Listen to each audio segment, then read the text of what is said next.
In the offseason, adding Caleb Downs. Listen, the group couldn't get any worse. Last year, dead last in the NFL, allowing over 30 points per game. But hey, CeeDee Lamb, he's seen these guys live. Here's what he has to say about the new Cowboys defense. It's annoying. It's been annoying to prepare against, but obviously seeing it in practice every day, I mean, it's kind of unique just seeing different guys communicate and being able to understand and take what they're learning from the meeting room and being able to easily translate it on the field. I mean, it's good to go against. It's very tricky. Interesting that they stole the defensive coordinator from the Philadelphia Eagles, Christian Parker. He was their secondary coach. Remember, the secondary was amazing in Philly. So you steal a division rival's defensive coach. Smart. You draft maybe the best secondary prospect in the draft in Caleb Downs. You spend two other picks on defenders. You bolster Rashawn Gary in the offseason. Colin, I mean, there's a world where we're sleeping on Dallas. Well, yeah, and I think, if you look at some of the analytic mavens, they have Dallas as a top 10, 11 team. One of the great things about the NFL, because, again, you draft older, more experienced players. I felt I felt when I was watching Caleb Downs as a true sophomore at Ohio State, I'm like, he's a top 5 draft pick, and yet he comes back for another year because he has to. And my takeaway is in the NFL, when you draft, you can turn around. It's hard. Like, if you're a bad franchise, I've always said you can turn around one side of the ball in an offseason. You can't turn around both sides of the ball in an offseason. Like when the Patriots, they go get Vrabel, Josh McDaniels, and Drake May, and they went and got the Eagles' interior defensive lineman. They had good corners, and you're like, oh, this defense for New England's real. But the offensive line, the receiving core, then New England attacks it again. Like, New England will be a better team this year, but I don't think they'll reach the Super Bowl. They got some breaks last year. So, the reality is in football, Dallas didn't need to fix the offense. And absolutely. And did you notice during the draft, Dallas was clearly telling you, we're more than satisfied with one side of the ball. We like our coach. We like our staff, mostly. We like our offense. We like our kicker. We're going to put all of our draft capital, almost all of it goes to defense. And we've seen this time and time again. It takes one off season to completely overhaul one side of the ball. Yeah, listen, your defense simply cannot be as terrible as it was last season. Honestly, it almost feels impossible to be that bad again. As much as people love to joke and pile on the Cowboys for falling short, and as dysfunctional as they can seem because of Jerry Jones and all the noise that comes out of that organization, they're not actually a dysfunctional team, right? They're not the Cleveland Browns. They're not the Arizona Cardinals. This is an incredibly well-run franchise. And Jerry Jones, say whatever you want about the man, but over all these years, he has consistently put together strong rosters. They've come up short, obviously.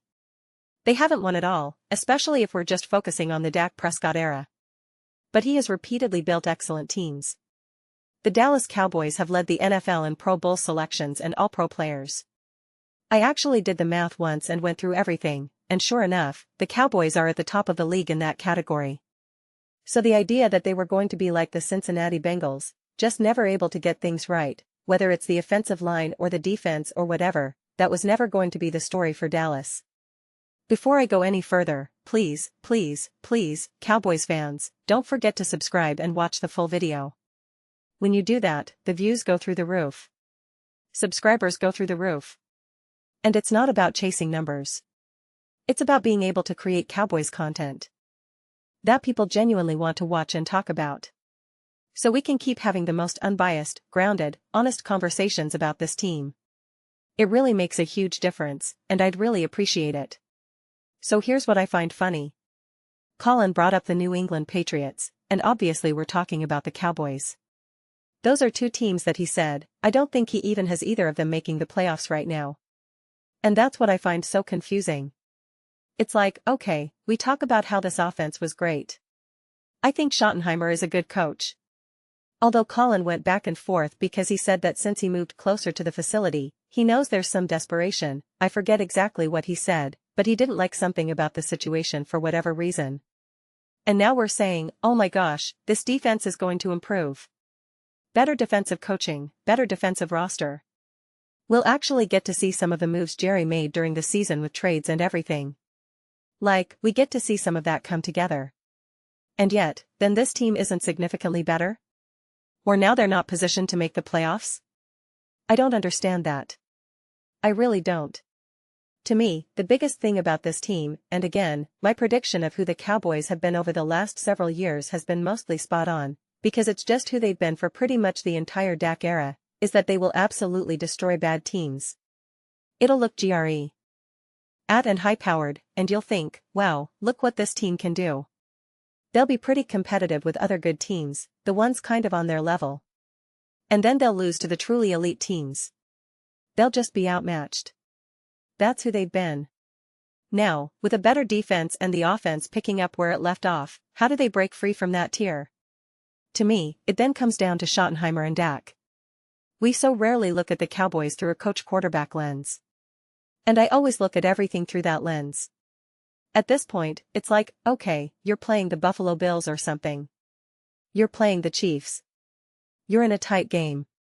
It's 27-24, 2.5 minutes left in the fourth quarter. Who are Schottenheimer and Dak in that moment? We got slight glimpses of that. And I never count the Eagles games or any divisional games because those always get crazy. There are a couple of outlier games as well. But to me, the best representation of that was against the Chiefs.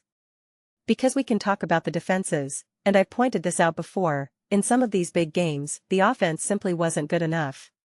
Whether it was against Detroit, Minnesota, or the Rams, we can't just say, oh, it was the defense.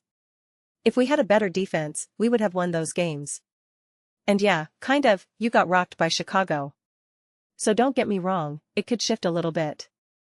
If you had a better defense, maybe you beat someone like the Carolina Panthers.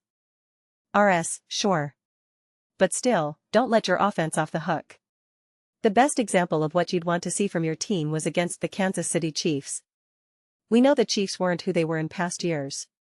We know that. And I still think that defense was really good. Maybe it wasn't as great or as special as it had been before, but I still believe in Spagnuolo tremendously. And I do think there was an elevation offensively in that moment.